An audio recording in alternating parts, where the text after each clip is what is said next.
सोचो एक ऐसी फिल्म जहां 2 घंटे से ज्यादा वक्त गुजर जाए लेकिन स्क्रीन पर एक भी डायलॉग ना बोले जाए, कोई हीरो चिल्लाकर अपना दर्द ना बताए, कोई विलन धमकी ना दे और फिर भी हर सीन इतना तेज बोले कि आपका दिमाग खुद उसके शब्द सुनने लगे। यही जादू है गांधी डॉग्स का। एक ऐसी साइलेंट फिल्म जो आपको याद दिलाती है कि असली सिनेमा शब्दों से नहीं इमोशन से चलता है। और इस फिल्म का सबसे बड़ा हथियार है उसका मुख्य चेहरा विजय सेतुपति, जो यहाँ हीरो नहीं बल्कि इंसान बनकर स्क्रीन पर चलता है। एक ऐसा गरीब आदमी जो मुंबई जैसे शहर में सपने लेकर आता है, लेकिन सपनों से पहले उसे जिंदगी की सख्त जमीन पर गिरना पड़ता है। और फिल्म की शुरुआत से ही आपको एहसास होने लगता है कि ये कहानी डायलॉग से नहीं बल्कि आंखों की भाषा से बोलेगी। कैमरा जब उस भीड़ भाड़ वाले शहर को दिखाता है जहां हर इंसान पैसे की रेस में भाग रहा है, तब अचानक एक शादी का भव्य दृश्य सामने आता है। हजारों मेहमान, चमकती लाइटें, महंगे कपड़े और उसी भीड़ के बीच एक अजीब सा सीन जहां इंसानों के मनोरंजन के लिए एक गरीब आदमी को भगवान कृष्ण बनाकर खड़ा कर दिया जाता है, जैसे वो कोई खिलौना हो। कुछ लोग उसे देखकर हंसते हैं, कुछ फोटो लेते हैं, कुछ ऐसे गुजर जाते हैं जैसे वो वहां है ही नहीं। और तभी एक छोटा बच्चा आता है जो शरारत में आइसक्रीम उठाकर उसके चेहरे पर फेंक देता है। और उस पल जो होता है वही इस फिल्म का सबसे खतरनाक सच है, क्योंकि वो आदमी ना हिलता है, ना गुस्सा करता है, ना बोलता है। उसकी आंखें बस सब सह लेती हैं। और उस एक सीन में आपको समझ आ जाता है कि इस फिल्म का असली डायलॉग क्या है। जब जेब में पैसा नहीं होता तो इंसान की आवाज भी नहीं होती। और यहीं से शुरू होती है एक गरीब की कहानी जो ईमानदार इतना है कि जिंदगी बार बार उसे धोखा देती है, लेकिन दिल इतना साफ है कि प्यार उसके दरवाजे पर खुद आ जाता है। सामने वाली खिड़की में रहने वाली लड़की जिसकी मुस्कान में रोशनी है और आंखों में राज।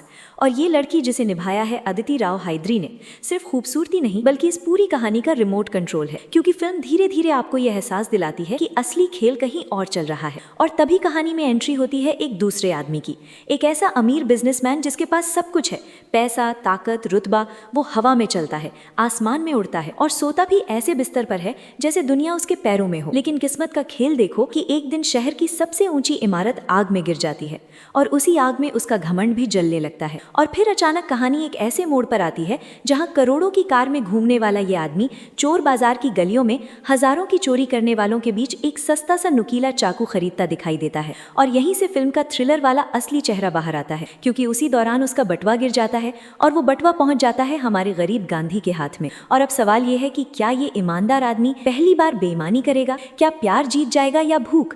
क्या एक गरीब आदमी अचानक अमीर बनने का रास्ता चुन लेगा या फिर वो रास्ता उसे अंधेरे में ले जाएगा? फिल्म हर सीन के साथ आपके दिमाग में सवाल बोती जाती है और जवाब नहीं देती, क्योंकि यहाँ डायलॉग नहीं है, जवाब आपको खुद ढूंढना पड़ता है। और यही इस फिल्म का असली गेम है कि 2 घंटे तक स्क्रीन चुप रहती है लेकिन आपका दिमाग बोलता रहता है। और जब आपको लगता है कि कहानी समझ में आ गई है, तभी क्लाइमैक्स ऐसा झटका देता है कि पूरा खेल उलट जाता है। क्योंकि शहर के सबसे अमीर घर में अचानक एक बॉम्ब ब्लास्ट होता है और उस धमाके में कोई जिंदा इंसान मर जाता है, लेकिन एक मरा हुआ इंसान फिर से जिंदा हो जाता है। और यही फिल्म आपको उस सच्चाई से टकराती है जिसे हम रोज देखते हैं लेकिन समझना नहीं चाहते, कि इस दुनिया में गांधी सच में टॉक्स करते हैं। फर्क सिर्फ इतना है कि कुछ लोगों के पास इतने गांधी होते हैं कि उनकी आवाज पूरी दुनिया सुनती है, और कुछ लोगों के पास एक भी नहीं होता, इसलिए उनकी चीख भी खामोश रह जाती है। और यही वजह है कि गांधी टॉक